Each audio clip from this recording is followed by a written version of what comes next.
복음을 향한 발걸음 세 번째 말씀의 시간입니다. 우리 지난 2시간 동안에는 우리 작은 아들과 큰 아들 그리고 그를 맞이하는 하나님 아버지의 이야기를 나눠보았습니다. 복음을 향해서 아버지께 있는 그 생명을 향해서 그리고 아버지와의 관계를 회복해 하는 그 길을 향해서 걸어가는 사람들의 발걸음. 복음을 향한 발걸음이란 사실 그런 발걸음입니다. 우리가 복음을 향해서 내 발걸음을 내딛는다 라는 의미로 우리가 이 이야기들을 나누고 있는데, 여러분께 한번 질문을 드리고 싶어요. 복음이란 무엇입니까? 복음이란 과연 무엇일까요? 복된 소식, 예수를 말미암아 얻게 된 구원의 소식, 또 하나님께서 나에게 주시는 은혜의 소식, 맞습니다. 복음은 바로 그것입니다. 예수님 그 자체가 복음이고 복음 그 자체가 바로 예수님이십니다.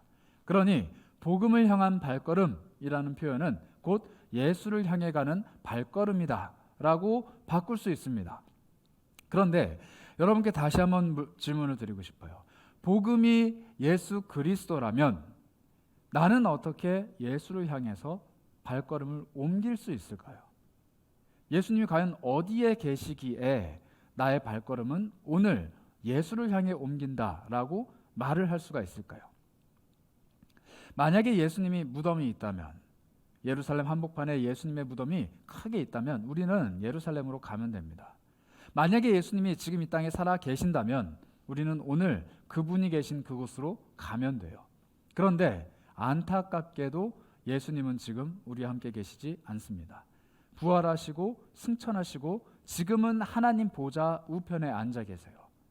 그렇다 보니까 예수를 향한 발걸음, 복음을 향한 발걸음이라는 표현은 비유적으로는 맞는 표현일 수는 있지만 실제적으로는 불가능한 얘기라는 이야기입니다. 자, 실제적으로 불가능한 이야기를 우리는 왜 나누고 있을까요? 실제로 어디로 가야 할지 모르는데 왜 우리는 복음을 향해, 예수를 향해 걸어간다 이야기할 수 있을까요? 여러분들은 날마다 어떻게 예수를 향해서 걸어가고 계십니까? 오늘은 그 발걸음에 관한 이야기를 좀 더 해보고자 합니다. 성경을 보면 예수님의 이야기들이 정말 많이 나와요. 많이 나오는데 거의 절반은 예수님의 교훈, 즉 예수님의 말씀입니다. 그리고 나머지 거의 절반은 예수님이 보여주신 기적이에요.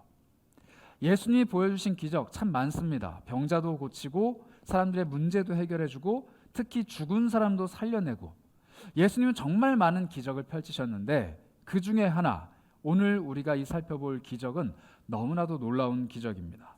예수님으로 인하여서 베드로라는 사람이 물 위를 걸었기 때문이에요. 여러분 중에 혹시 물 위를 걸어보신 분 한번 손을 들어봐 주시겠습니까? 손을 들면 큰일 나요. 이상한 사람이 됩니다. 물 위를 걸어본 사람 아마 없을 거예요. 인류 역사상 딱 2명입니다. 예수님과 베드로. 그런데 왜 예수님은 그 사건을 우리에게 보여주셨고 성경으로 기록하셨을까요? 지금까지 인류가 수십억, 수백억 인구가 태어났다가 죽는 이 역사 속에 단 2명의 사람만 경험한 일이라면 왜 우리에게 이 일을 가르쳐 주시고 이 일을 향해서 우리의 시선을 고정하라 말씀하실까요? 단순히 물 위를 걷는 기적뿐만 아닙니다. 예수 그리스도로 통해서 이 땅에 펼쳐진 수많은 기적들이 이 성경책 안에 담겨 있는데 내 삶은 어떠한가요? 여러분들의 삶 속에 혹시 기적을 경험한 분 계세요? 초자연적인 과학의 상식을 뛰어넘는 의학적 지식과 인간이 가지고 있는 수많은 법칙들을 다 초월한 예수 그리스도가 아니면 설명되지 않는 기적, 그것을 경험하신 분이 있냐는 겁니다. 그리고 그것을 다른 사람들이 인정해 줄 만한 기적으로 여러분들의 삶에 증거를 갖고 계신 분 혹시 계신가요? 카톨릭은 그렇게 하더라고요. 우리 성인으로 추대할 때 이 사람이 경험한 기적이 뭐가 있는지 증거 자료를 제출해야 됩니다. 그래서 어떤 사람은 마리아의 현현을 봤다, 어떤 사람은 눈물에서 마리아의 뭐가 나왔다, 이런 기적들이 막 있어요.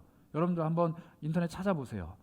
나무 위키를 찾아보시면 놀라운 얘기들이 많이 있습니다. 저 요즘 나무 위키를 많이 즐겨보는데 카톨릭은 그렇더라고요. 기적을 보지 않으면 성인이 될 수 없습니다. 그런데 제가 꼼꼼히 봤는데 그 기적이라고 하는 것들이 예수님의 스케일에 비하면 굉장히 적어요. 예수님께서 보여주신 스케일에 비하면 꽤 작습니다. 심지어 하나님께서 보여주신 기적보다는 차원이 되지 않을 정도로 작아요. 그 어떤 카톨릭 성인이 바다를 가르셨을까요? 그 어떤 카톨릭 성인이 예수님처럼 물 위를 걸어 다니셨을까요? 그 어떤 카톨릭 성인이 죽은 자를 다시 살려냈을까요?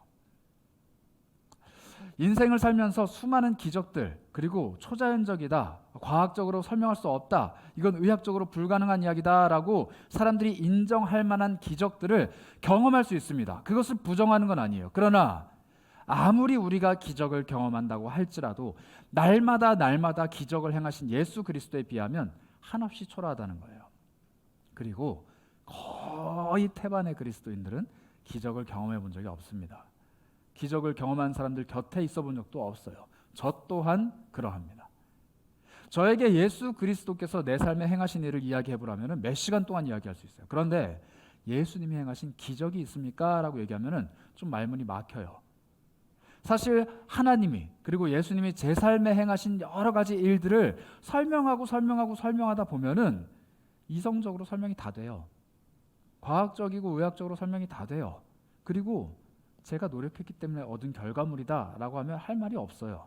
사실 하나님께서 하신 일이다라고 나는 스스로 믿고 고백하지만 굉장히 많은 면에서 그런 일들은 저뿐만 아니라 다른 사람에게도 쉽게 일어나는 일이에요. 즉 기적이라기보다는 저의 삶인 거예요. 여러분들이 믿고 따르고 의지하는 예수 그리스도도 그런 분 아닙니까? 정말 놀랄 만한, 누가 봐도 거부할 수 없을 만한 엄청난 기적을 경험하신 분이 여기 계시다면 좀 이야기를 해주셨으면 좋겠어요. 저도 듣고 보고 느끼고 싶어요. 그런데 우리는 이 성경이 아니고서는 좀처럼 기적을 볼 수 없는 시대를 살아가고 있습니다. 그리고 그것은 우리뿐만 아니라 역사 속의 수많은 교회들이 그러해 왔어요. 그렇다면 예수님이 보여주신 기적은 우리 삶에도 오늘 동일하게 계속 일어나야 되는 기적이라기보다는 무언가 우리에게 분명한 메시지를 주고 있다는 겁니다. 물론 예수님의 기적 오늘도 일어날 수 있습니다. 예수님이 원하시면 여러분들 모두가 다 물 위를 걸어 다닐 수 있어요. 예수님이 원하시기만 하면은 지금도 물이 포도주로 바뀔 수 있습니다. 예수님이 원하시면 죽은 사람도 다 살아날 수 있어요. 그러나 그런 기적에만 집착하는 것이 아니라 그 기적 이면에 있는 예수 그리스도의 메시지, 그분이 우리에게 하시고자 하는 이야기를 우리가 알아야 한다는 거예요. 오늘 그것을 깨달은 한 사람이 있습니다. 바로 베드로예요. 베드로는 굉장히 독특한 사람이에요. 그때 당시 12명의 제자들이 배에 함께 있었습니다. 12명이 다 같이 있었는데 그 중에 물 위를 걸은 사람은 베드로 한 명뿐이에요. 베드로가 어떻게 이렇게 어마어마한 기적을 경험하게 됐는가, 우리가 조금 더 살펴봐야 되는데요. 우리가 함께 읽은 마태복음 14장 앞쪽에 보시면은 8장이 있습니다. 8장 23절부터 27절까지 예수님이 이미 한 차례 기적을 보여주셨는데 어떤 기적인지 이렇게 기록을 합니다. 제가 읽어보겠습니다. 배에 오르심에 제자들이 따랐더니 바다에 큰 놀이 일어나 배가 물결에 덮이게 되었으되 예수께서는 주무시는지라. 그 제자들이 나와 깨우며 이르되 주여 구원하소서 우리가 죽겠나이다.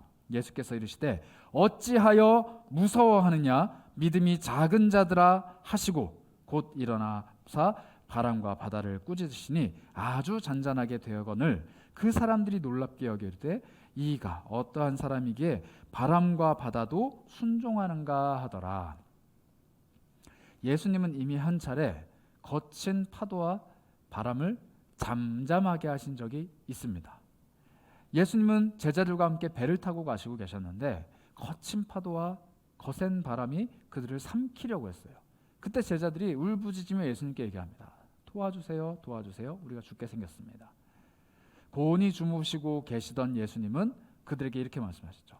어찌하여 두려워하느냐 믿음이 적은 자들아 라고 말씀하신 후에 그 바다를 잠잠하게 하셨어요. 그리고 사람들은 얘기합니다. 12명의 제자들은 이야기했죠. 이분이 과연 누구이기에 바람과 바다도 순종하는가? 이게 이 사건의 전부예요. 그리고 나서 얼마가 지났는지 모르겠는데 오늘 이 일이 또 벌어집니다. 제자들이 똑같은 갈릴리 호수를 지나가고 있는데 또 바람이 불어들고 또 파도가 몰아치기 시작하는 거예요. 자, 여러분 상식적으로 생각해 보세요. 몇 달 전에 예수님이 이미 바람과 파도를 잠잠하게 하셨어요. 그걸 직접 경험했어요. 아주 놀라웠어요. 그렇다면 지금 오늘 이 바람과 파도 앞에 선 제자들은 뭘 했어야 되냐면 예수님을 찾았어야 돼요. 그런데 그들이 찾을 수 없는 이유가 있습니다. 왜냐하면 예수님이 함께 계시지 않았거든요. 예수님은 기도하러 산으로 올라가시고 그 바람과 파도 한복판에 제자들을 밀어 넣으셨어요. 그러니 난리가 난 겁니다. 예수님이 계셔야 되는데, 예수님이 계셔야 꾸짖으시고 잠잠케 하시고 우리의 생명을 구원해 주시는데 예수님이 없는 거예요. 오늘 예수님이 물 위를 걸어오신 기적을 보여주신 이유가 여기에서부터 시작합니다. 예수가 없을 때 우리는 어떻게 해야 하는가? 예수가 내 곁에 계시지 않을 때 내가 느끼는 불안감이 무엇인가? 일전에 예수님이 곁에 계셨지만 제자들이 보기에 그분은 주무셨어요. 그러나 저는 감히 상상을 해봅니다. 예수님은 주무신 게 아니에요. 제자들이 그를 부르기 전까지 주무시고 계셨던 겁니다. 예수님이 만약에 진짜 곤히 깊이 잠드셨다라면은 일어나자마자 이렇게 말씀하셨을 거예요. 무슨 일이야 도대체? 어떻게 된 거야? 나한테 설명을 좀 해봐. 그런데 예수님은 마치 기다렸다는 듯이 벌떡 일어나서 이렇게 말씀하세요. 어찌하여 믿음이 없냐? 이 믿음이 적은 자들아. 왜 두려워하느냐? 이 믿음이 적은 자들아. 어쩌면 예수님은 자는 척을 하고 있었을지도 몰라요. 제자들이 깨울 때까지, 예수님께 외칠 때까지. 그리고 예수님께 외쳤을 때 예수님 말씀하시죠. 너네 왜 이렇게 두려워하니? 왜 이렇게 믿음이 없니? 그리고 보여주십니다. 자신이 가지고 있는 능력을 보여주시는 거죠. 그런데 거기서 훈련이 끝난 게 아니에요. 왜냐하면 제자들은 의아해했거든요. 이 사람이 과연 누구길래 바람과 파도가 순종할까 궁금하다 하고 그냥 끝났어요. 누군지 제대로 못 깨닫는 거예요. 그리고 나서 제자들에게 얼마간의 시간이 지납니다. 아마 예수님은 예전에 그 일을 복습시키시려고 한 것 같아요. 그런데 이번에는 출제 유형이 조금 바뀝니다. 예수님이 아예 계시지 않아요. 주무시는 것도 아니고 다른 일을 하시는 것도 아니고 바쁘신 것도 아니에요. 그냥 안 계세요. 그리고 제자들을 빨리빨리 재촉해서 너네 내려가. 빨리 가. 가면은 바람과 파도가 기다리고 있을 거야. 빨리 가. 이렇게 내모십니다. 그리고 제자들은 떠밀려서 갔어요. 그리고 아니나 다를까 마주하죠. 바람과 파도입니다. 그리고 깨닫게 돼요. 우리에게 예수가 없네. 우리에게 예수님이 없네. 발등에 불이 떨어진 거예요. 아니 사실 머리 위로 물이 떨어지고 있죠. 어떻게 해야 돼요? 예수님이 없는데 어떻게 해야 돼요? 이 사람들이 지금 배우고 있는 건 딱 하나예요. 위기 가운데 자신들에게 필요한 건 예수 그리스도다. 그분이 누구이길래 바람과 파도가 순종하는지는 두 번째 문제예요. 그분이 지금 뭘 하시는지도 두 번째 문제예요. 그분이 이거를 할 수 있는지 없는지도 두 번째 문제예요. 자기가 살려면 예수 그리스도가 계셔야 돼요. 어디에요? 내 곁에. 이게 예수님이 그들에게 깨닫게 하시고자 했던 기적의 시작점이에요. 우리 삶에 기적이 없는 이유, 우리 삶에 온몸에 전율이 오를 정도로 하나님이 일하시는 것이 잘 안 느껴지는 이유, 우리 삶에 예수 그리스도의 손길이 잘 안 나타나는 이유, 어쩌면 단순할 수도 있습니다. 내 곁에 예수님이 계시지 않기 때문에. 예수의 도움이 필요하지 않은 거예요. 예수님이 나에게 기적을 베풀어 주시려고 준비를 다 하고 나를 쳐다보시는데 나는 열심히 파도와 싸우고 있습니다. 예수님을 부르지 않아요. 예수님이 나에게 기적을 베풀어 주시려고 온갖 것들을 다 준비해 놓으셨는데 나는 예수님께 구하지 않아요. 예수님의 도움을 찾지 않아요. 내가 할 수 있다고, 내가 갈 수 있다고 계속하는 거예요.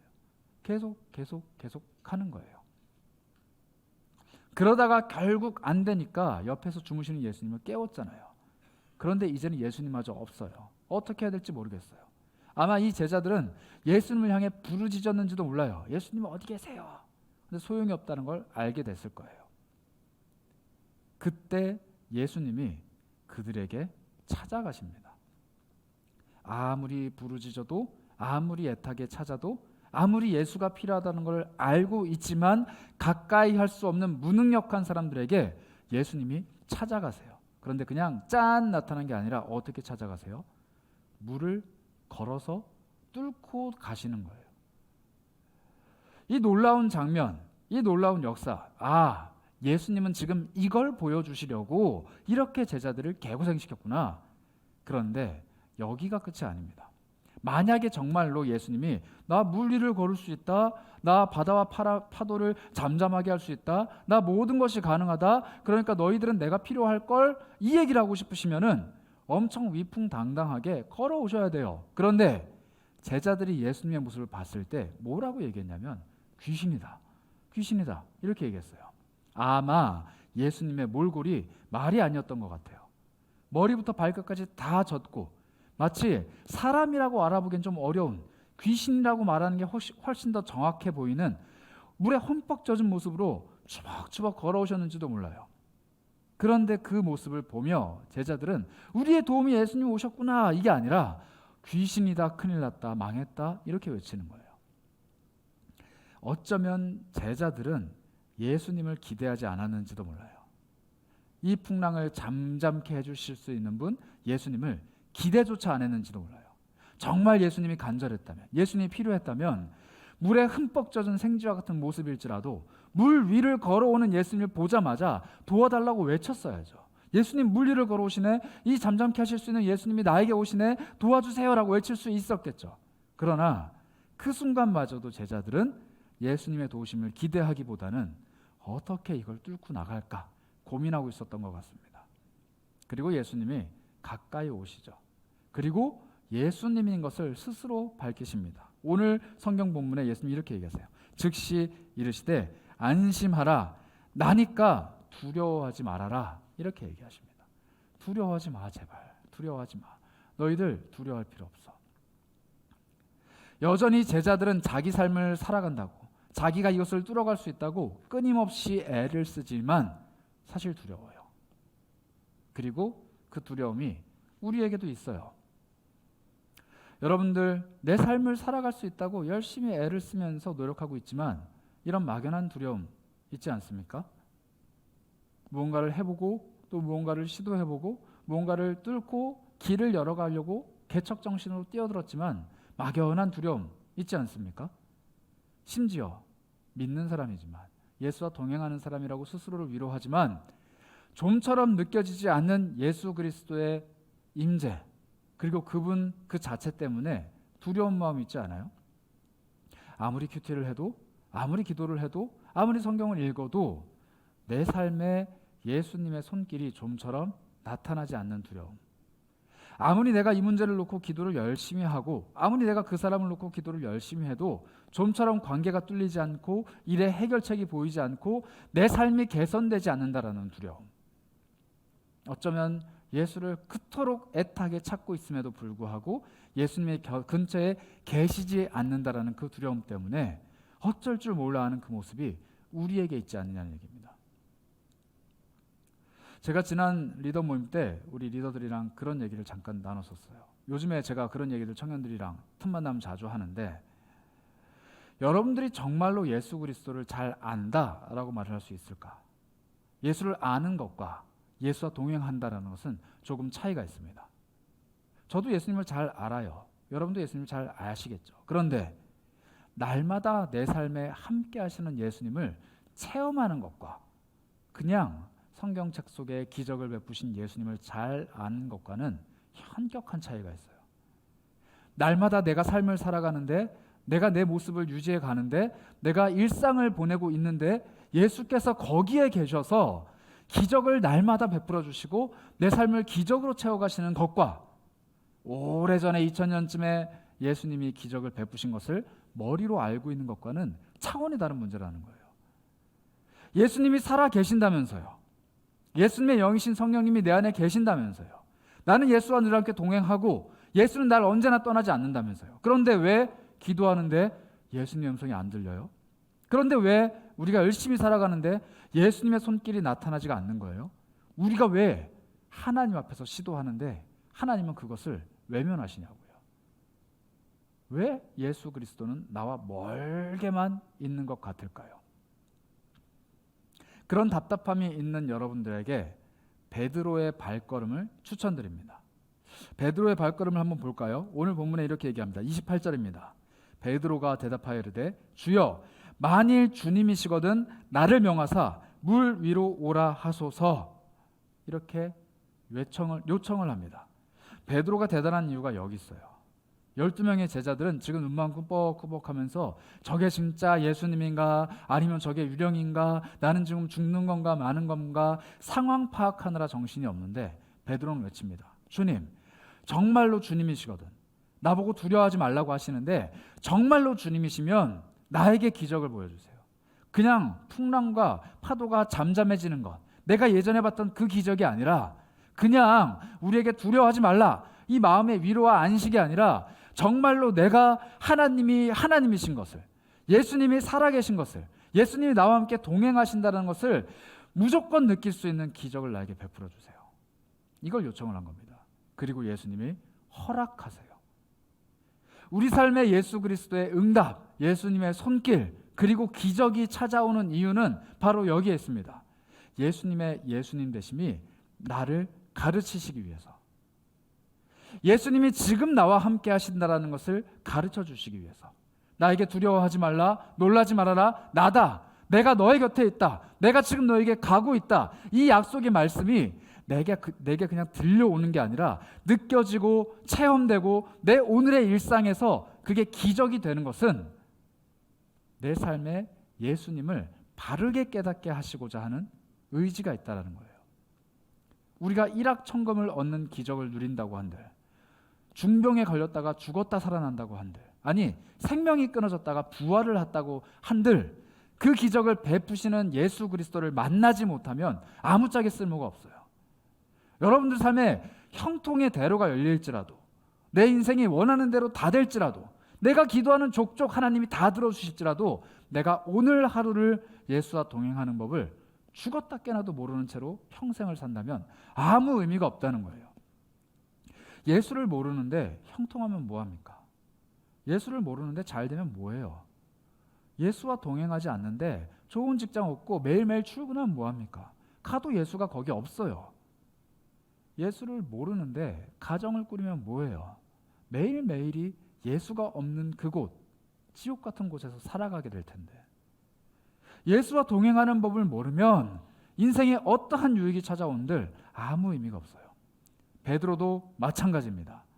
물 위를 걸어가는 게 중요한 게 아니라 예수로 깨닫고 정말 만일 주님이시거든 정말 주님이시구나 깨닫고 그분께 가까이 가는 게 베드로의 능력이고 힘이었어요.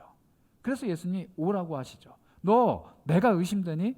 내가 진짜 예수인 게 의심되니? 가까이 와 그러면 오라고. 그래서 물 위를 걸어가는 거예요. 그런데 베드로에게 또다시 의심이 찾아옵니다. 또다시 의심이 찾아와요. 그리고 물 위로 걸어가다가 바람을 보고 무서워서 빠져들어간다라고 성경은 얘기합니다. 베드로는 왜 물 위를 걷는 경험을 하는데 바람을 보고 무서워할까요? 이거 되게 모순 아닙니까? 지금 물 위를 걷고 계신 예수님이 눈앞에 있어요. 그리고 실제로 나도 물 위를 걸어가고 있어요. 그런데 파도도 아니고 그 파도 사이에 있는 상어도 아니고 고작 바람 하나가 내 얼굴을 스치는데 무서워하는 거예요. 바람이 나를 스쳐 지나가는데 무서워하는 거예요. 눈앞에 물 위를 걷고 계신 예수 그리스도가 있는데 눈을 시퍼렇게 뜨고 그분을 바라보면서 걸어가고 있는데 나를 스쳐 지나가는 바람 그깟게 무서워서 두려워한다는 거예요. 이게 우리예요.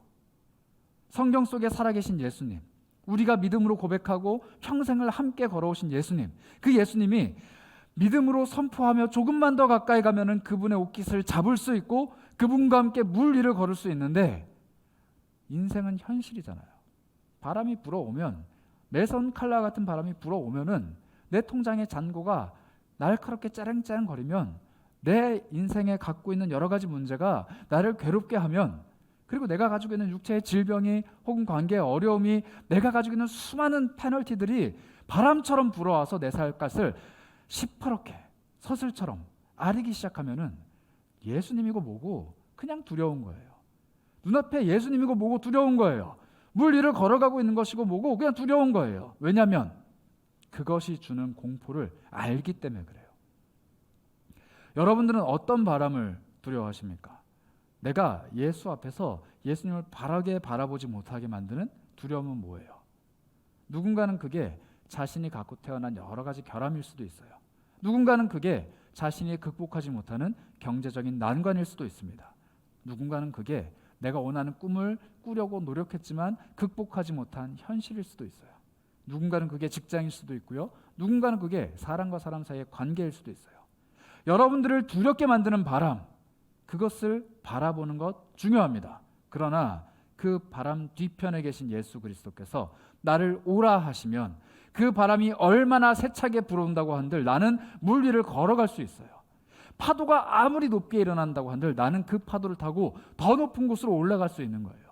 예수를 바라보기만 하면, 그리고 예수께서 오라 말씀하신 그 음성을 믿기만 하면 가능한데, 그 바람이 또 불어오면 또 두려워하는 거예요. 마치 파블로프의 개처럼. 맞나요? 파블로프? 종을 땅 치면 침이 질질질 나는 그 강아지처럼 사탄이 혹은 내 인생이 그 바람을 싹 불어넣어주면 나는 침을 질질질 흘리며 그냥 그것만 바라보고 있는 강아지처럼 두려움에 덜덜덜 떨면서 그 바람만 바라보는 거예요. 그러나 예수님은 말씀하십니다. 무서워하지 말라, 두려워하지 말라, 나에게로 오라. 그리고 빠져들어가는 베드로에게 이렇게 행동을 하십니다. 31절입니다. 예수께서 즉시 손을 내밀어 그를 붙잡으시며 이르시되 믿음이 작은 자여 왜 의심하였느냐. 우리 8장에서 살펴봤던 예수님의 첫 번째 교훈도 똑같은 교훈이었어요. 믿음이 작은 자야 왜 두려워하느냐. 그리고 오늘 물 위를 걷는 기적을 체험하는 베드로에게도 똑같이 말씀하십니다. 왜 두려워하니? 믿음이 작은 베드로야. 예수님이 우리를 바라보실 때는 기적을 경험했거나 경험하지 않았거나 똑같아요. 배 안에 있었던 12명의 제자 중에 한 명이었던 베드로나, 지금 물 위를 걸은 기적을 경험한 베드로나 예수님 보시기엔 똑같아요. 여전히 연약하고 여전히 믿음이 없고 여전히 두려워하는 존재입니다. 우리가 보기에나 베드로가 대단하죠. 와, 물 위를 걸었다. 와, 예수님께 가까이 갔다. 아, 한급 팔자위로 빠져들어갔지만 그는 참 대단한 사도였다. 이렇게 고백할지 모르겠지만 예수님 보시기에는 기적을 경험한 사람이든 평범한 사람이든 똑같아요. 예수님 보시기엔 그저 극률한 존재, 예수님이 품어주셔야만 하는 존재, 예수님이 필요한 존재일 뿐입니다. 그래서 예수님이 다시 한 번 더 걸어가세요. 예수님은 베드로의 손을 잡고 이렇게 행동하십니다. 32절입니다. 배에 함께 올라가십니다. 그리고 그때 바람이 그칩니다. 여러분, 예수님이 산 위에서 기도하고 계실 때 제자들은 여기서 난리가 났어요. 그 예수님이 산 위에서 화라락 오신 게 아닌 것 같아요. 비를 맞고 그 해변가를 걸어서 물 위에서 고생하고 있는 제자들에게 한 발짝 한 발짝 걸어가십니다. 그 예수님의 발걸음은 예수께로 몇 걸음 옮기다가 의심에 빠져 물에 빠져들어간 베드로의 발걸음보다 훨씬 위대한 발걸음이에요. 제자들을 향해서 걸어오시는 그 예수님의 발걸음은 물 위를 걸어간 베드로의 발걸음, 그리고 살아생전에 수많은 기적을 경험하며 하나님을 고백하며 하나님께 열심히 애를 써서 걸어가고 있는 우리의 발걸음보다 훨씬 위대한 발걸음이에요. 왜냐하면 그러실 필요가 없는 분이 그러하셨기 때문이에요. 물을 뚫고 비를 뚫고 바람을 뚫고 오실 필요가 전혀 없으신 분이에요. 그냥 짠 나타나시면 됩니다. 아니, 그 산 위에서 제자들이 고생하시는 것을 보시고 그 위에서 말씀 한마디만 하시면 저 밑에 있는 풍랑이 사그라지게 만들 수 있는 분이에요. 그런데 그분이 굳이 구태여 제자들에게 가까이 오세요. 비를 쫄딱 맞아가며 그 먼 길을 걸어오세요. 왜요? 그들에게 가르쳐 주기 위해서. 베드로 한 사람이 아니에요. 그들 모두 12명에게 가르쳐 주기 위해서입니다. 우리가 봐야 될 의미심장한 구절은 32절이에요. 배에 함께 오름에 바람이 그쳤다, 이렇게 얘기합니다. 만약에 예수님이 베드로 한 사람을 위해서 지금 이 일을 하고 계신다면 그를 물에서 끄집어내시면서 혼을 내신 후에 물과 파도와 바람을 꾸짖으시며 그 자리에서 가라앉히시면 돼요. 그런데 예수님은 굳이 한 번 더 움직이세요. 그런 베드로를 데리고 다시 배로 가까이 갑니다. 베드로가 걸어온 만큼 다시 예수님이 배로 가시는 거예요. 모르긴 몰라도 베드로와 예수님은 물 위를 걸었을 거예요. 물 위를 걸어서 배로 가십니다. 그리고 배에 올라가세요. 그 기적을 바라보고 있는 11명의 제자들에게 가시는 거예요. 그리고 나서 이렇게 얘기하실까요? 야, 너네 물 위에 안 걸어봤지? 나랑 베드로랑 방금 걸었다. 아니요. 예수님은 이 기적을 자랑하고 싶으신 게 아니라 여기에 있는 이 11명의 제자, 너무 두려운 나머지 기적은 꿈꾸는 것은 둘째치고 이 현실조차 극복하지 못해서 허우적거리고 있는 그 제자들에게 찾아오시고 기적을 보여주신 거예요. 너네 12명 다 함께 보거라. 그리고 바람과 물을 잔잔하게 하시는 겁니다. 베드로는 기적을 경험하는 뛰어난 모험심이 있었어요. 예수님께 의지하고자 했던 뛰어난 믿음이 있었어요. 그러나 예수님은 그런 베드로 한 사람만 끄집어내서 그에게 믿음을 가르쳐 주시고 기적을 경험하게 하시는 게 아니라 여전히 아무것도 할 수 없는 11명의 제자들에게까지 가셔서 기적을 보여주시는 거예요. 여러분들 중에 그런 사람들이 있는지 모르겠어요. 나와 예전에는 그냥 비슷비슷한 또래, 비슷비슷한 상황, 그런 비슷비슷한 존재였는데 어느 순간 그가 선택한 길은 형통하고 내가 선택한 길은 지지부진하고 그가 선택한 길은 정말로 하나님 보시기에 복을 받았다라고 할 정도로 잘 되고 나는 그냥 평범하고, 그는 마치 베드로처럼 물 위를 걸어가는 것 같은데 나는 여전히 현실의 문제를 극복하기 위해서 애를 쓰고 있는 11명의 제자와 같은 분이 계시다면 오늘 기뻐하시기 바랍니다. 예수님의 기적은 한 사람 베드로를 위한 것이 아니라 우리 모두를 위한 거예요. 예수님의 동행하시는 한 사람 뛰어난 베드로를 위해서가 아니라 우리 모두를 위한 발걸음이에요. 물론 베드로의 발걸음도 귀합니다. 여러분들이 믿음으로 주 안에서 선포하며 베드로처럼 예수님께 가까이 가는 그 발걸음은 우리 인생의 물 위를 걷는 기적을 가져오는 것처럼 귀한 발걸음이에요. 그 발걸음 필요해요. 그런데 낙심치 말아야 될 이유는 그 발걸음보다 더 크고 더 귀하고 더 원대한 발걸음이 우리를 향해 오시기 때문이에요. 내가 지금 죽을 만큼 고생하고 있는 이 배 위로 예수님이 올라오시는 것, 내가 지금 죽을 만큼 애를 쓰고 있는 삶의 현장에 예수님이 찾아오시는 것, 내가 지금 괴로워하며 어쩔 줄 몰라 하는, 내가 노를 젓지만 나의 뜻대로 되지 않는 그 배 위에 예수님이 올라오시는 것이 기적이에요. 그리고 예수님이 그것을 잠잠하게 만드시는 것이 정말 놀라운 기적이라는 겁니다. 내 인생에 예수님이 그렇게 찾아오셔야 돼요. 내가 누리지 못하는 기적, 그것을 바라보면서 와, 베드로 같은 사람 정말 대단하다. 나는 언제 저런 인생 살아보나. 저 사람 저렇게 잘 되는데 정말 대단하다. 나는 언제 인생이 그렇게 풀리나. 저 사람 저렇게 점점점 높이 올라가는데 나는 지금 여기서 뭘 할까? 이런 고민을 하는 것이 아니라 나의 일상, 나의 삶, 그리고 물이 가득 들어차서 가라앉는 것만 같은 내 삶에 찾아오시는 예수님을 느끼고 경험해야 됩니다. 안타까운 점은 그 11명의 제자들 속에 가룟 유다가 있었다는 거예요. 베드로가 물 위를 걸어가는 것을 지켜본 사람, 예수께서 그 배 위로 올라오는 것도 지켜본 사람, 그리고 그분께서 바람과 풍랑을 2번씩이나 잠잠케 하시는 것을 지켜본 사람. 그러나 그 모든 것을 지켜본 가룟 유다에게 믿음이 없었기 때문에 그는 결국 예수 곁을 떠나가고야 합니다. 그것은 우리에게 안타까운 일이기도 하지만 또 하나의 희망을 선사해줘요.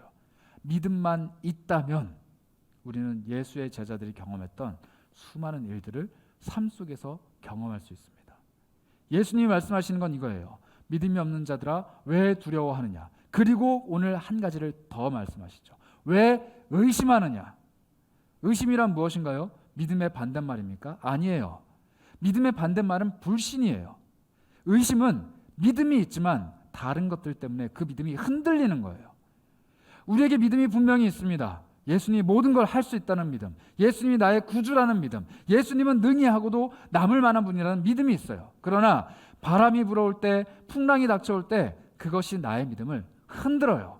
그 흔들리는 것이 바로 의심이에요. 가룟 유다는 애초에 불신했던 자였기 때문에 떠나갔습니다. 그러나 의심하였던 제자들은 예수님 앞에서 삶 속에 임하는 그 기적들을 날마다 맛보면서 위대한 하나님의 사도들로 성장해 갔어요. 우리가 주 안에서 더 위대하고 더 원대하고 더 담대한 믿음을 가질 수 있는 비결, 매일매일의 삶에서 의심을 거두어내고 하나님을 향한 믿음의 확신을 가질 때 가능합니다.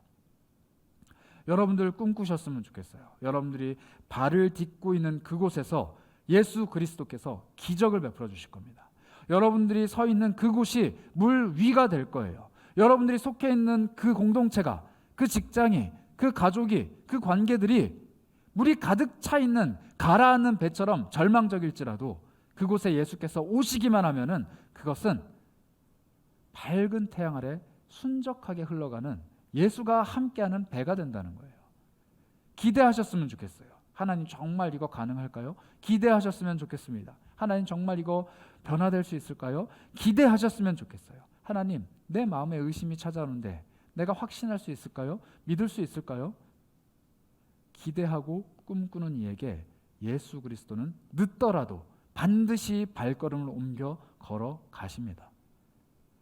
제자들이 풍랑을 더 깊이, 더 세게, 더 오지게 맞이하면 맞이할수록 예수님이 오셨을 때 기쁨은 더 큰 법이에요. 풍랑이 더 크게 일어나면 일어날수록 베드로가 걸어갔던 그 물 위의 기적은 더 놀라운 겁니다. 그리고 그들이 예수님 앞에서 더 힘들면 힘들수록 예수님의 은혜, 예수님의 기적은 더 달콤한 법이에요. 내 삶의 문제가 너무 깁니까? 어쩌면 그것이 평생 나를 괴롭게 하고 있습니까? 여러분들이 갖고 있는 문제들이 오랜 시간 반복되고 개선될 여지가 없어서 나를 이미 낙심하게 만들었습니까? 노를 젓지도 못하게 하고 예수 그리스도를 찾지도 못하게 하고 언제 이 배가 무너지나, 언제 이게 끝나나 그저 절망적으로 기다리고 있을 뿐입니까? 예수께서 걸어오시고 계시다라는 그 사실을 잊으시면 안 돼요. 예수는 지금도 여러분들을 향해 걸어가고 계십니다. 예수님의 발걸음은 여러분들이 겪고 있는 풍랑을 온몸으로 고스란히 맞으시면서 걸어가고 계시는 거예요. 우리가 기대해야 될 발걸음은 물 위를 걸어서 예수께로 갈 수 있는 나의 기적의 발걸음이 아니라 그 물 위를 걸어서 나에게 오시는 예수 그리스도의 기적의 발걸음이 되어야만 합니다. 그래야 우리 인생이 신기하고 재밌어지고 신나는 거예요. 여러분들 교회 와서 기도하면 기적을 맛보는데 현실 세계로 돌아가면 무능력한 사람, 교회 와서 기도하면 환상을 보고 예수의 음성을 듣고 예수님과 함께 동행하는 것을 느끼는데 집에 가면은 별 볼 일 없는 사람, 교회에서는 어마어마한 리더인데 세상 속에서는 별 볼 일 없는 사람이고 싶습니까? 아니요. 우리가 꿈꾸는 것은 삶에서 기적으로 역사하시는 예수 그리스도예요. 여러분들이 속해 있는 삶에서 최선을 다하세요. 그리고 예수 그리스도의 기적을 꿈꾸세요. 그리고 그곳에서 풍랑이 일지라도 그리스도를 초청하세요. 주님, 지금 풍랑이 일고 있는데 주님께서 기적을 펼쳐 보이실 곳이 바로 여기입니다. 주님 여기에요. 지금 오셔야 돼요. 주님이 여기서 물 위를 걸어 다니셔야 돼요. 그래야 내가 살아계신 예수 그리스도를 보고 여기에 함께 있는 이 11명, 예수를 알지 못하고 예수가 없다고 이야기하며 그리스도는 뻥이라고 말도 안 된다고 비웃고 있는 이 사람들이 이곳이 변화되어가는 그 과정을 보면서 예수를 믿을 거 아닙니까? 여러분들의 삶의 현장으로 예수님을 초청하시라고요. 아, 여기 망해가는데 빨리 떠야겠는데, 이 회사 별론데 빨리 이직해야겠는데, 아, 이 사람들 별론데 빨리 여기 손 털어야겠는데, 이런 생각하지 마시고 있는 동안만이라도, 아니 그곳에 예수 그리스도의 십자가를 꽂고 그 공동체가 변화되기를 꿈꾸며 그곳에 예수 그리스도를 초청하는 믿음의 담력이 여러분들에게 있으셨으면 좋겠어요. 힘든 거 알아요. 어떻게 직장 동기들을 위해서 기도합니까? 직장 상사를 위해서 기도하는 거 쉽지 않죠. 가족을 위해서 기도하는 거 더 쉽지 않아요.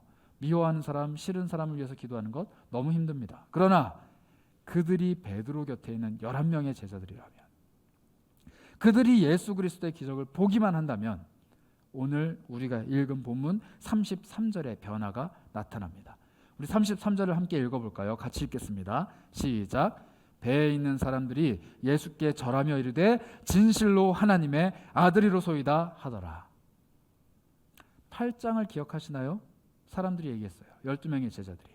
이 사람이 도대체 누구길래 바람과 파도가 순종하는가? 예수님은 거기에 답하지 않으셨습니다. 그리고 오늘 예수님은 이 사람들에게 똑같은 기적을 보여주셨어요. 바람과 파도를 잠잠하게 하는 기적. 그러나 이 사람들은 고백합니다. 진실로 하나님의 아들이다. 두 번째 보여줬기 때문에 그 고백을 한 걸까요? 아니에요. 똑같은 기적은 두 번, 세 번, 네 번을 보여줘도 똑같이 반응할 거예요. 광야 이스라엘 백성들이 그랬잖아요. 매일매일 하늘에서 떨어지는 만나의 기적을 맛보고도 하나님 없다 그랬어요. 기적이 아니니까. 이 사람들이 이 고백을 할 수 있었던 이유는 베드로 때문입니다. 기적이 현실이 되는 순간을 맛보는 순간, 기적이 삶에 임하는 것을 눈으로 보는 순간 함께했던 11명도 하나님의 아들 예수 그리스도를 고백한다는 거예요. 우리 공동체가 제발 그런 공동체 됐으면 좋겠어요. 이 중에 단 한 명만이라도 기적을 맛보는 삶, 이 중에 단 한 명만이라도 하나님의 살아계심을 느끼는 사람들, 나타나기만 하면 우리 모두가 함께 고백할 수 있습니다. 정말 하나님은 살아계시다. 정말로 저 사람의 삶을 보면 하나님 살아계시다. 고백할 수 있는 거예요. 그리고 그 하나님이 나의 하나님이라는 것을 우리는 다시 한번 기뻐하며 찬양할 수 있는 겁니다. 11명의 제자들 만약에 베드로를 시기 질투했더라면 너도 나도 다 손들고 물 위를 걸어 다녔을 거예요. 예수님 잠시만요. 풍랑 잠시만 그대로 두세요. 나도 걸어볼래요. 예수님 잠시만요. 아직은 아니에요. 나도 물 위 걸어볼래요. 나도 걸어볼래요. 라고 하면서 다 걸어 다녔을 거예요. 그런데 그들은 그 행동을 하지 않아요. 물 위를 걷는 기적이 중요한 게 아니라 예수께서 하나님의 아들이신 게 더 중요하기 때문이에요. 그리고 그분이 지금 내 곁에 오셨다라는 사실이 더 중요하기 때문이에요. 그분이 나와 함께 계시다라는 사실이 제일 중요하기 때문이에요. 오늘 여러분들은 어떤 기적을 꿈꿉니까? 내 삶이 획기적인 변화를 겪기를 꿈꾸고 계십니까? 내가 간절히 소망하는 바가 이루어지기를 꿈꾸고 계신가요? 아니에요. 우리가 꿈꿔야 될 기적은 단 한 가지입니다. 내 일상 속에 찾아오셔서 기적을 베푸시는 분. 내 일상 속에 찾아오셔서 날마다 동행하시는 분. 정말 풍랑이 끊임없이 몰아치는 비바람밖에 없는 내 삶일지라도 꾸역꾸역 걸어오셔서 나를 찾으시는 그분이 나와 함께 하시기만 한다면 나는 만족하는 거예요. 그게 그리스도인들이 누리는 일상의 기적입니다. 내일부터, 아니 오늘 이 예배실을 나가는 그 순간부터 여러분들의 삶은 다시 시작될 거예요. 한 사람의 그냥 보통 사람으로 일상적인 삶을 살아갈 거예요. 그러나 그곳이 예수께서 함께 하시는 곳이기만 한다면 이 지구상에 펼쳐지는 예수 그리스도의 기적이 내 삶입니다. 그리고 그 기적의 왕이신 예수 그리스도께서 나에게 찾아오시기만 한다면 내 삶은 예수를 모시고 가는 풍랑 속의 배, 내 삶은 하나님의 아들 예수 그리스도와 함께하는 주님이 동행하는 삶이 될 수 있습니다. 여러분들께 한 가지 일화를 좀 소개를 드리고 말씀을 마치려고 해요. 여러분들 양원역이라는 곳을 알고 계십니까? 아시는 분이 계신가 봐요. 양원역. 이게 경상북도 봉화군에 있는 역입니다. 알고 계세요? 양원역, 서울에 있는 양원역 말고요. 이건 뒤에 생긴 역입니다. 그거 알고 계시는구나.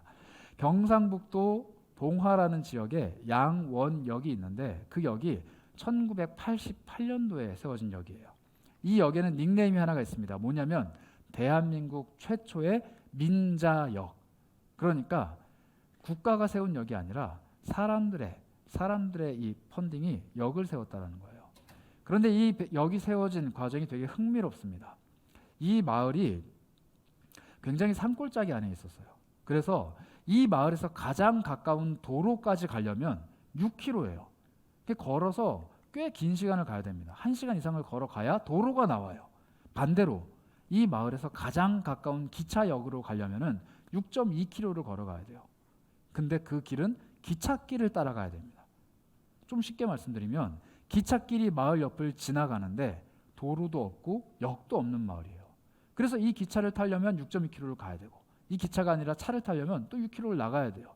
굉장히 교통이 불편했던 오지였습니다. 그래서 사람들이 청와대에 편지를 쓰기 시작해요.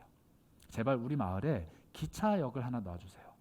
기차가 여기 잠깐 멈출 수 있도록 해주세요 라고 했는데 안 됐어요. 그렇게 33년이 지나갔습니다. 33년이라는 긴 세월 동안 이 마을 주민들이 청와대에 편지도 쓰고 철도청에 전화도 하고 전보도 보내고 온갖 노력을 기울였어요. 그렇게 하다가 88년도에 어떤 결정이 일어났냐면, 그래요, 여기 가다가 거기 잠깐 설 수 있게 해드릴게, 그냥 타기만 하세요, 이렇게 된 거예요. 그랬는데 이 마을 주민들이 너무 기쁜 나머지 돈을 모아서 역사를 세우고 티켓팅을 발권할 수 있는 부스도 만들고 의자도 놓고 이렇게 한 거예요. 그래서 원래 있던 기찻길 옆에 양원역을 만듭니다. 아주 작아요. 우리 길가에 있는 버스 정류장보다 작습니다. 그런데 대한민국 최초의 민자역이 돼요. 이 스토리를 담은 영화가 있습니다. 2021년에 나왔던 기적이라는 영화예요. 이 영화의 제목은 기적인데요. 그 기적이 눈앞에 펼쳐지는 놀라운 일의 기적이기도 하지만 기차가 다가오는 기적 소리의 기적이기도 해요. 왜냐하면 이 양원역 주변에 살고 있는 이 마을 불악 주민들은 어떤 식으로 생계를 유지하느냐, 그 기차가 기적 소리를 빵 울리면서 다가올 때 집에 있는 물건들을 주섬주섬 챙겨요. 그리고 그 양원역에 가서 잠깐 머무는 10분 동안 그곳에 내리는 손님들에게 각종 특산물과 집에서 기른 채소들을 팔아요. 그리고 그분들께 이 역의 역사를 소개하고 적혀있는 팜플렛을 구경시켜드려요. 그리고 그분들은 10분 뒤에 떠나요. 이게 그 마을 주민들이 살고 있는 삶의 모습입니다. 기차가 다가오는 기적 소리가 들릴 때 이 마을 주민들은 떠올려요. 33년에 걸쳐서 우리가 일궈낸 기적, 멈추지 않았던 열차가 멈추게 만드는 기적, 잊지 않았던 역사를 우리가 세워내고 만들어간 기적, 그리고 이제는 전국 각지에서 그 스토리를 듣고 찾아온 사람들의 발걸음, 그리고 영화로 꾸며진 이 아름다운 이야기. 그분들께는 이 일이 기적일 거예요. 그러나 우리들이 보기에는 그냥 평범한, 있을 법한 일입니다. 기차의 기적 소리를 들을 때마다 그분들은 설렐 거예요. 그러나 우리는 시끄러운 소리일 뿐이에요. 예수 그리스도를 믿는 사람들에게 기적이란 이런 것입니다. 남들이 보기엔 별일 아닐 수도 있어요. 남들이 보기에는 그게 뭐 어때서, 네가 기도해서 일어난 일이야? 아니야, 그냥 일어날 만한 일이야. 그게 뭐 어때서 하나님의 도우심이야? 아니야, 너가 열심히 노력해서 일어난 일이야.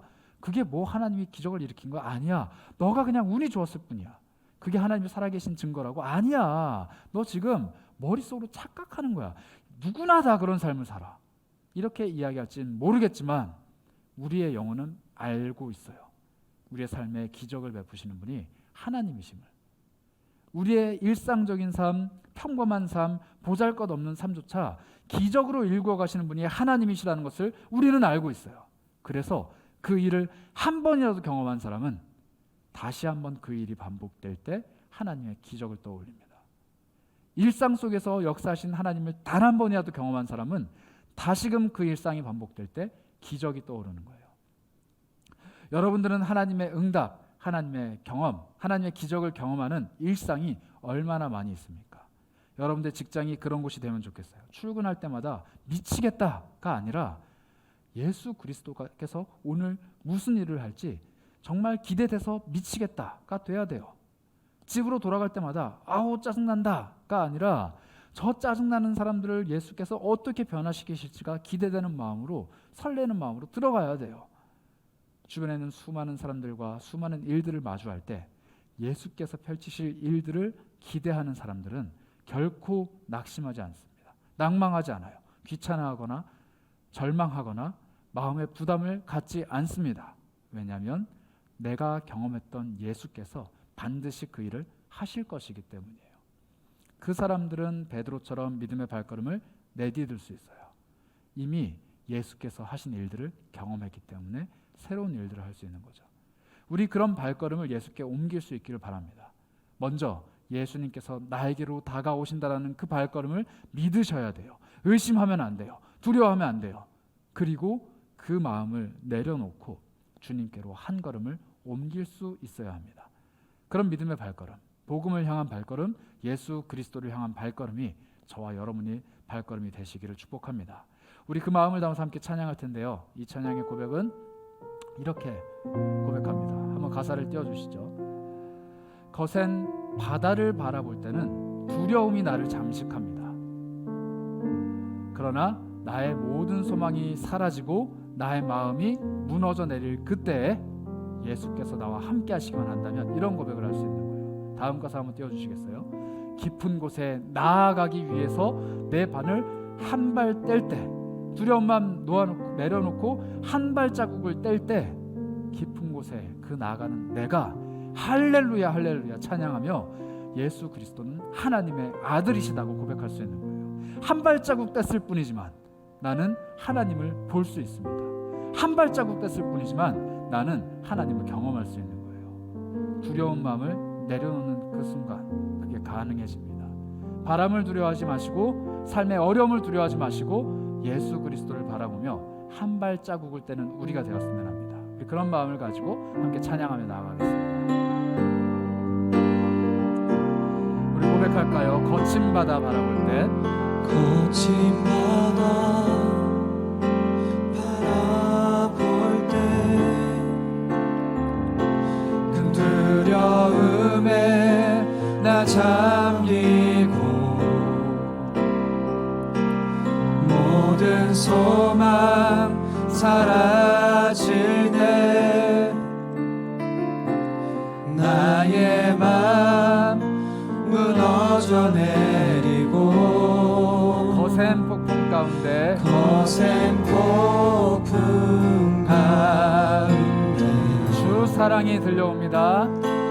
주 사랑이 들리니 나의 작은 발걸음 나의 작은 발걸음 주를 향해 내딛네. 주를 향해 내딛네. 깊은 곳에 나아가 내 발을 떼네. 두려운 맘 내려놓고 깊은 곳에 나아가 내 발을 떼네.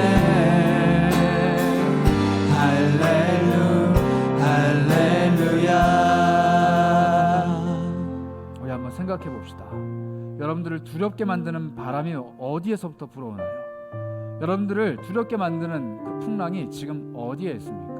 여러분들 그것 바라볼 때마다 두려워서 예수를 기대하기보다는 빠져들어갈까봐 두려워하는, 잠식당할까봐 두려워하는, 내가 그것에 매몰될까봐, 그 문제에 내가 빨려 들어갈까봐 두려워하는 그 역경이 도대체 어디 있냐 그 말입니다. 지금 이 시간 외면하지 마시고 그것을 똑바로 쳐다보셨으면 좋겠어요. 직시하셨으면 좋겠어요. 내 삶의 문제 지금 내 앞에 끌어당겨서 가지고 오셨으면 좋겠어요. 그리고 고백하셨으면 좋겠어요. 하나님, 내 발을 이 풍랑 위에 올려놓습니다. 내 발을 이 불어오는 바람을 뚫고 올려놓습니다. 하나님, 이 모든 문제 위를 담대하게 걸어가시게 하시는 분이 예수 그리스도이십니다. 이 모든 문제 위에 더 뛰어나신 분이 예수 그리스도이십니다. 내 삶의 문제, 내 삶의 어려움, 나의 모든 두려움 다 뛰어넘고 걸어가게 하실 수 있는 분이 예수 그리스도이십니다.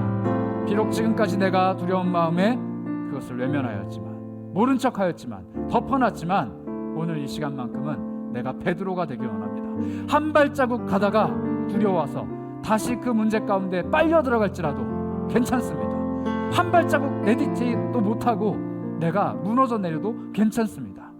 나를 붙잡으시고 끌어내시고 함께 걸어가 주실 예수 그리스도가 나와 함께 하신다면 나는 오늘 두려움을 걷어내고 믿음의 발걸음을 내디딜 수 있습니다. 여러분들이 가지고 계신 수많은 인생의 문제들, 이 시간 우리의 찬양 고백 앞에 다 사라지리라. 우리의 믿음의 결단 앞에 다 무너져 내리리라. 우리 그런 믿음의 확신 가지고 다시 한번 찬양하며 하나님께 나아가도록 하겠습니다. 거친 바다 멋진 바다 바라볼 때 큰 두려움에 나 잠기고 모든 소망이 사라질지라도 모든 소망 사라지네 나의 마음이 무너져 내릴지라도 나의 마음 무너져 내리고 거센 폭풍 가운데 거센 폭풍 가운데 살아계신 예수 그리스도의 음성이 들리기만 한다면 주 사랑이 들리니 나의 작은 발걸음 나의 작은 발걸음 주를 향해 내딛습니다. 주를 향해 내딛네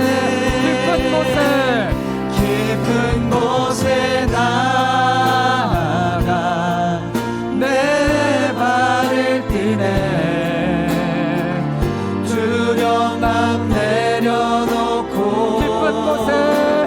깊은 곳에 나아가 내 발을 띠네 할렐루야 다시 한번 고백합니다. 깊은 곳에 나아가 깊은 곳에 나아가 내 발을 띠네 두려움만 내려놓고 깊은 곳에 나아가 내 발을 띠네 할렐루야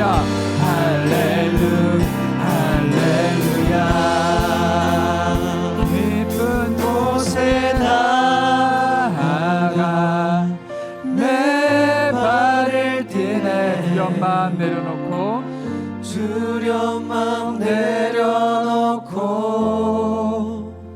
깊은 곳에 나아가 내 발을 띠네 할렐루야 할렐루야 다시 한번 깊은 곳에 나아가 깊은 곳에 나아가 내 발을 띠네 할렐루야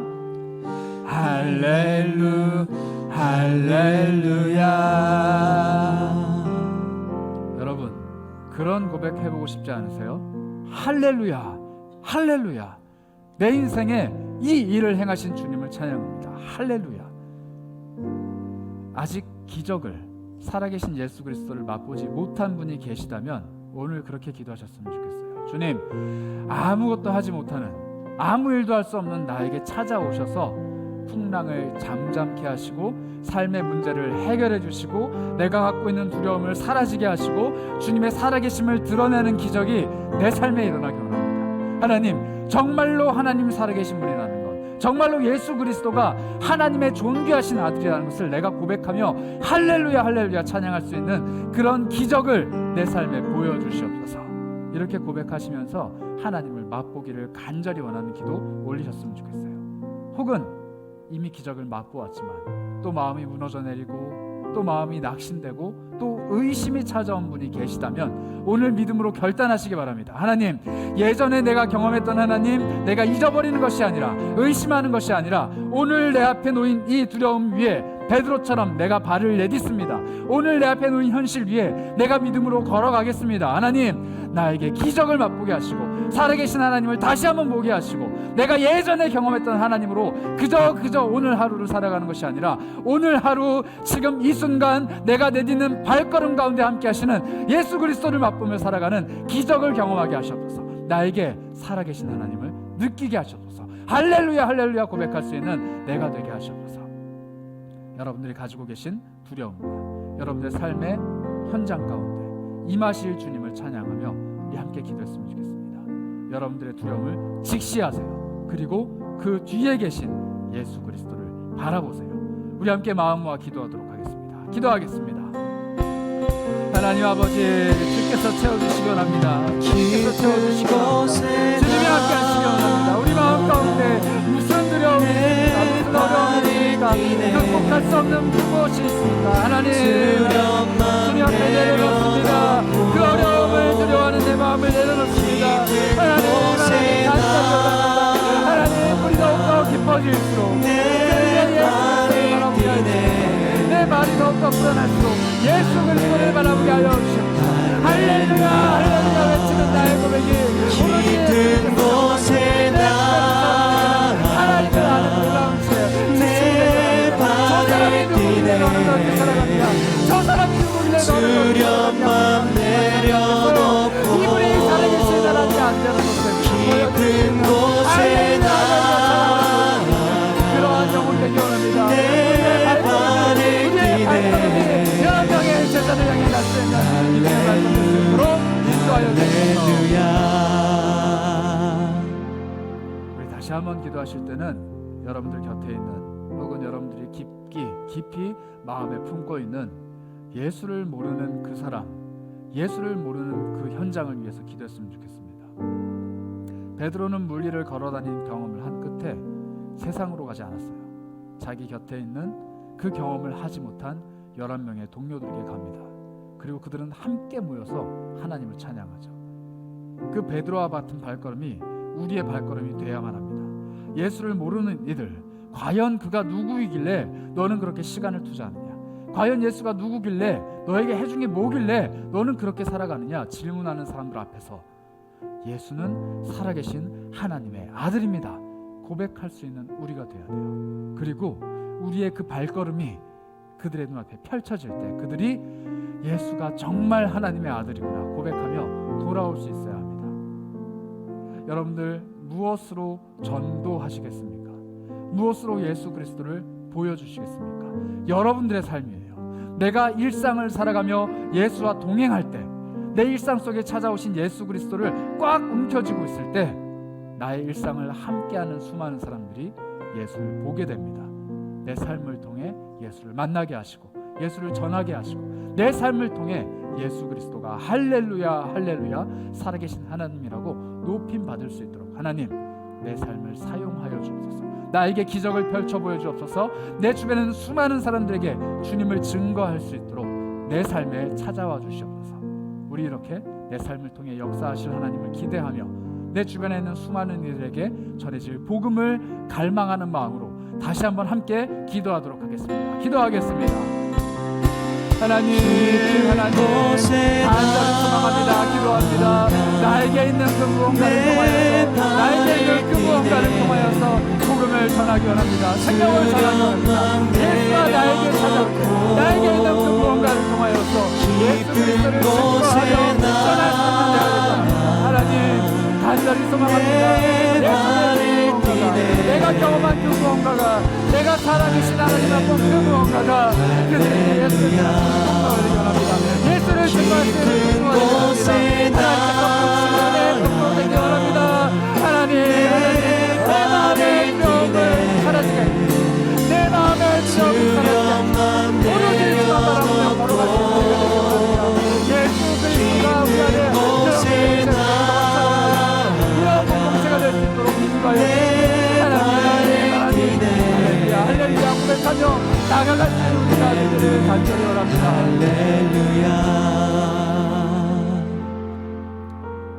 네, 우리 마지막으로 함께 기도했으면 좋겠는데요. 이번 기도는 우리 잠잠하게 한번 하나님 앞에서 마음을 모아서 기도했으면 좋겠어요. 잠잠히 주님께 그런 기도의 고백했으면 좋겠습니다. 하나님 이 공동체 예수 그리스도가 동행하시며 한 배를 타고 한 사명을 향해 그리스도를 향해 힘차게 나아가고 있는 우리 세계로 공동체 하나님께서 기억해 주시기 바랍니다. 주님이 함께 계시지 않으면 우리는 다가오는 풍랑 앞에서 이리저리 헤맬 수밖에 없습니다. 두려워할 수밖에 없습니다. 그러나 주님이 이 공동체의 머리가 되어주시고 함께 해주시기만 한다면 청년의 때를 혼란스러운 세상 속에서 살아가는 우리가 이 공동체 안에서 예수를 맛볼 수가 있습니다.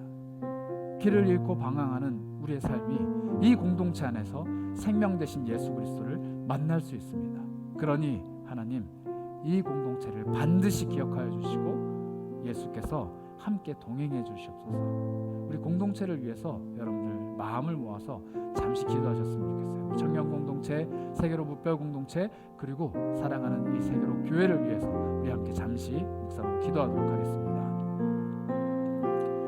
하나님 채워주시고 인도하시고 함께 하시면서 주의 은혜, 주의 은혜 충만하게 채워주시면서 하나님의 보좌 은혜를 사모합니다. 주의 은총을 사모합니다. 주님께서 함께 해주시리라 확신합니다. 하나님의 사랑으로 더 높여주시고 역사하여 주시고 주님 발 앞에 있을 때로 인도하여 주시옵소서. 이 공동체를 주님이 사용하여 주십니다. 이 공동체를 주님이 사용하여 주십니다. 주님께서 기억하여 주시면서 함께하여 주시옵소서.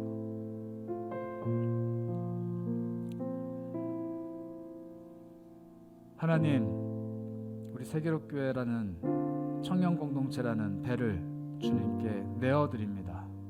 주님, 이 공동체 가운데 그 폭풍우를 뚫고 다가와 주시고 풍랑을 열며 길을 내시며 우리에게 다가와 주시기 원합니다. 누군가는 주님께 믿음의 고백을 하며 물 위를 걸어갈 수도 있습니다. 누군가는 삶에 치여 주님을 바라보지도 못하며 허우적거릴 수도 있습니다. 그러나 우리 공동체에 함께 하시는 예수님의 손길이 우리 공동체에 나타나기만 하면 각자의 삶이 어떠하든지 우리는 한 마음 한 뜻으로 하나의 시선을 가진 채 예수 그리스도를 바라볼 수 있음을 고백합니다. 우리 안에 베드로와 같은 믿음의 사람들 많았으면 좋겠습니다. 그들이 펼치는 하나님 앞에서의 삶을 통해 우리가 함께 살아계신 하나님을 느꼈으면 좋겠습니다. 그러나 수많은 베드로를 양산해내는 기적의 공동체이기보다는 삶에서 허우적거리며 애쓰며 숨쉴 틈조차 없어서 고민하고 있는 사람들이 예수를 만나는 공동체, 예수와 함께 동행하는 공동체, 예수의 능력을 맛보고 일상 속에서 기적을 경험하는 공동체가 되었으면 합니다. 하나님, 우리에게 물 위를 걷는 기적뿐만 아니라 예수와 동행하는 기적 또한 베풀어 주시옵소서. 날마다 묵상할 때마다 예수님의 음성이 들려오는 지체들이 되게 하시고 날마다 기도할 때마다 그 기도의 응답이 이 땅에서 열매 맺게 하는 우리 지체들 되게 하여 주시고 어딜 가든 누구를 만나든 무엇을 하든 그곳 가운데 예수 그리스도께서 함께 하신 것이 그를 통해 드러나는 하나님의 사람들이 되게 하여 주시기 원합니다. 우리를 통해 세상이 예수를 고백할 줄로 압니다. 그가 누구이기에 너희는 그에게 순종하느냐? 그가 누구이기에 그가 너희에게 복을 준다라고 생각하느냐? 이렇게 질문하는 세상 앞에서 봐라, 그분을 믿고 두려워하지 않을 때 우리 인생이 이렇게 변화된다. 믿음으로 그들에게 보여줄 수 있는 변화의 사람들 되게 하여 주옵소서. 우리 공동체 가운데 함께 하신 주님을 찬양합니다. 우리 개개인의 삶 가운데 임재하시는 주님의 은혜를 찬양합니다. 우리가 그토록 갈망하는 주님의 역사, 주님의 기적, 오늘부터 시작되는 새로운 일상 속에서 누리게 하여 주옵소서. 어떻게 그 기적을 맛볼지, 어떻게 우리의 일상을 살아갈지 그 누구도 모릅니다. 나만이 알고 있는 나의 삶, 그 삶 속에 하나님이 함께 거주하시고 동행하여 주시옵소서. 그 모든 마음을 담아 우리 주 예수 그리스도의 이름으로 기도합니다. 아멘.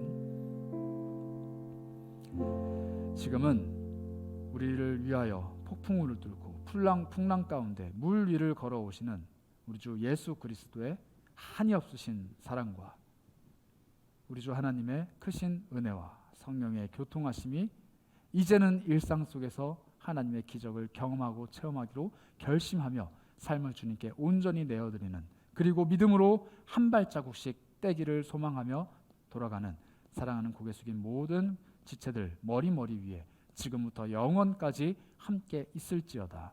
아멘.